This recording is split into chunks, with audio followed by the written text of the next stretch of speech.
Hello, my name is Natalie Pommersheim. I work with environmental partners based out of Quincy, Mass, and we're assisting the town of East Bridgewater with their Municipal Vulnerability Preparedness, or otherwise known as MVP Program Planning Grant.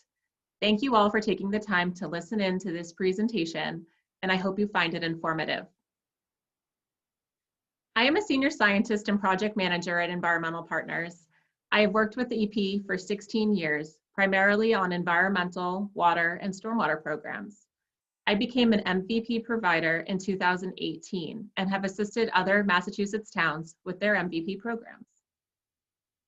To provide a quick background on the company, we are recently celebrating 23 years in business and are a multidisciplinary engineering and consulting firm. While headquartered in Quincy, EP also has 3 regional offices, including Woburn, Hyannis, and Middletown, Connecticut.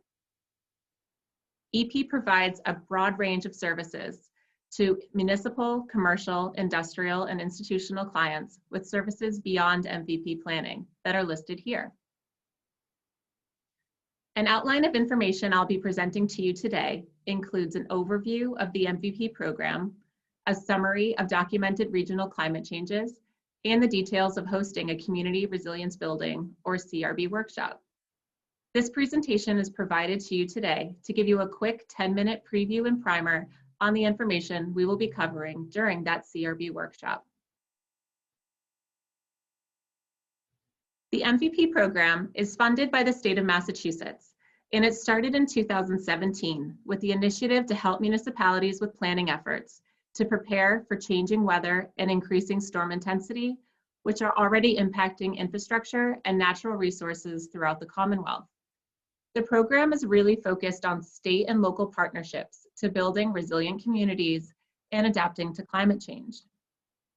Over the last 4 years, participation in the MVP program has really grown, with roughly 90% of municipalities joining the process, all in an effort to be eligible for the MVP Action Grant funds, which can provide grant money for projects ranging from $100,000 to $1 million annually. As you can see, East Bridgewater, shown in dark blue, is one of the communities ongoing the planning grant process, where the light blue communities have already received their MVP designation and are working to identify action grant projects.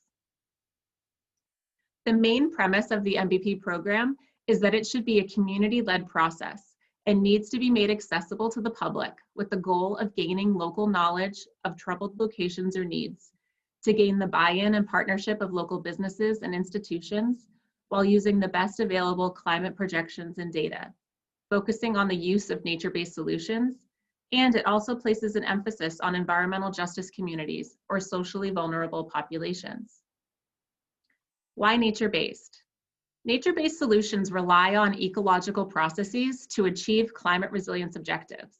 They use natural systems, mimic natural processes, and work in tandem with traditional approaches to address hazards like flooding, erosion, drought, and heat islands. Nature-based climate adaptation solutions include various types of green infrastructure, open space preservation, and low-impact development practices. Towns have received action grant funds to do a number of different projects, including conservation of wetland areas, install rain gardens and bioswales to capture stormwater, recharge aquifers, and improve water quality, conduct tree planting programs to improve air quality and mitigate urban heat islands, acquisition of land to conserve habitat and limit development in risky areas like floodplains, and removal of aging dams to remove deteriorating infrastructure and to restore riverine ecosystems. The MVP process involves applying for a planning grant through the state, which East Bridgewater obtained in 2020, with the intent of holding a CRB workshop to define your local hazards, identify existing vulnerabilities and strengths of your community, develop and prioritize actions to help the community adapt, identify opportunities to take action, and to conduct community engagement through listening sessions and sharing the findings of the CRB. And after the town submits their findings report, the town will receive their official MVP designation. Once the town receives that designation, you will then be eligible to apply for MVP action grants through the state to implement programs and initiatives identified throughout the planning process. The town has already created an MVP core team made up of key officials from emergency resources, including fire, DPW, and the water department. And the lead contact is John Haynes in the Department of Public Works. Climate change hazards. So climate change can be perceived and approached in a number of different ways, but the key takeaway for the purpose of this process is there are natural hazards seen locally, and examples of these include temperature changes, precipitation changes, and more intense storms.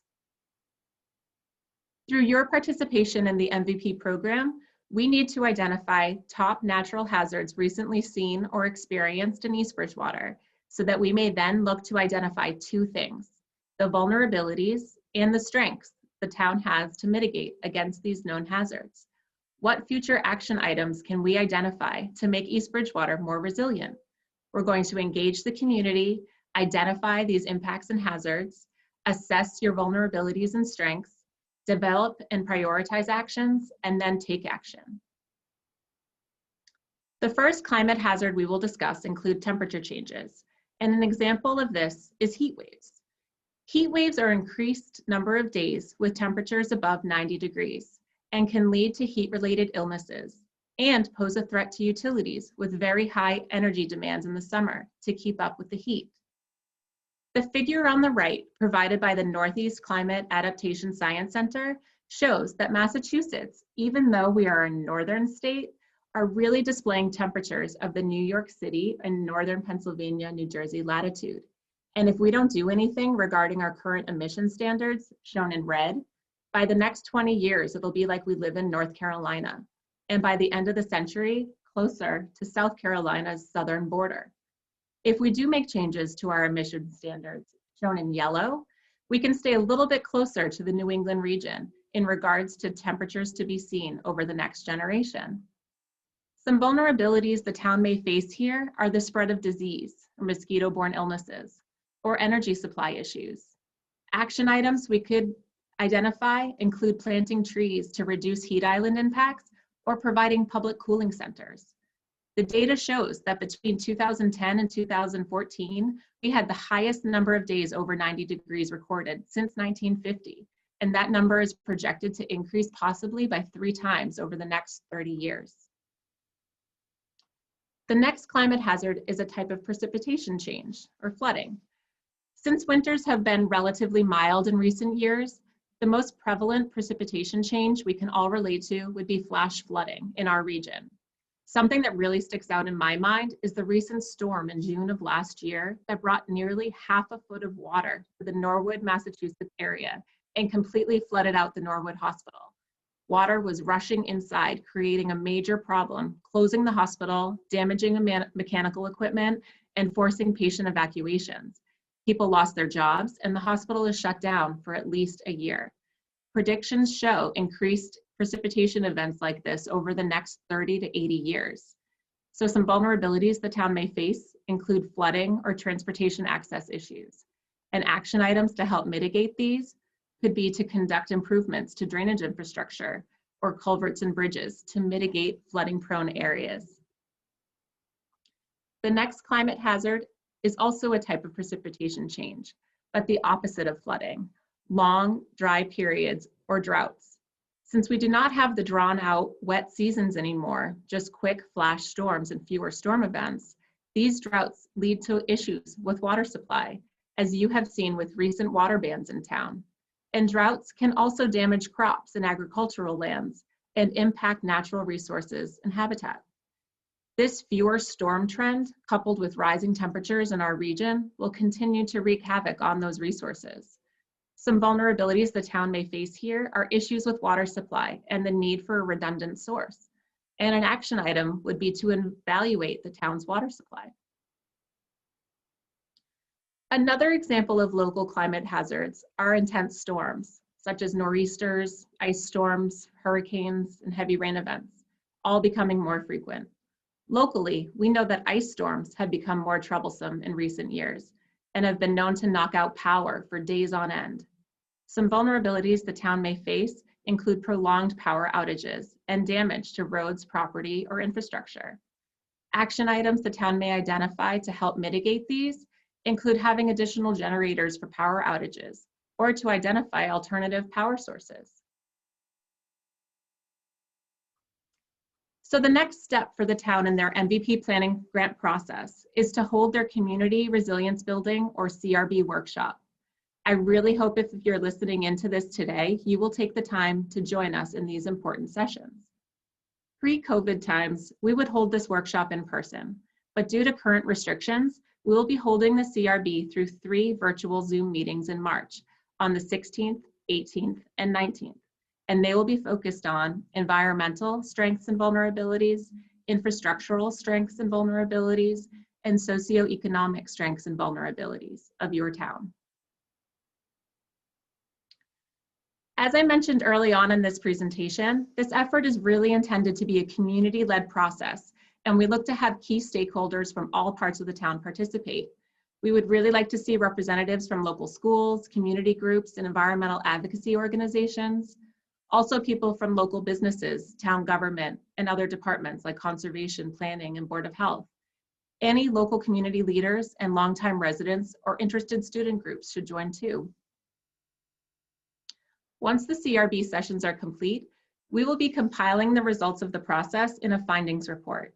We will then host a public listening session on Monday, April 5th to provide an opportunity for the public to listen in on those CRB findings and what action items were identified. These all have deadlines for this spring 2021. For more information and resources, please visit our website at www.envpartners.com and look for East Bridgewater's MVP site. We have mapping available for the 3 different CRB sections. We'll also have a download section where you can obtain copies of this presentation, some handouts, and print the maps. We will also be sharing an online survey to gauge all the CRB participants' feelings towards climate change in East Bridgewater, and if you think your town is prepared for the natural hazards we have discussed. On behalf of the Town of East Bridgewater's MVP Core team, thank you for listening in, and please reach out to John Haynes or myself if you have any additional questions prior to our CRB workshops. We'll see you there.